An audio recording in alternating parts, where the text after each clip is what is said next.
putang ina, magtrabaho tayong lahat. Ito ang gusto ko. Pati kayo mga pulis, putang, papatayin ko kayo. Huwag ninyo akong... Kasi pagka-mayor ka na, magpa-ano-ano ka lang, pa-lutay-lutay ka lang, wala mangyari sa Pilipinas, maniwala ka.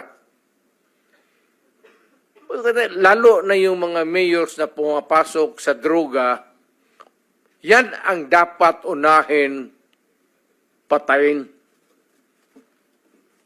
Mr. Chair. Thank you, Mr. President. So what I'm getting, Mr. President, is that yung imperfection noong ating programa na War on Drugs, nakabase po doon sa ilang mga local government units na wala ho talagang totoong political will para labanan ito dahil binabanggit nyo nga po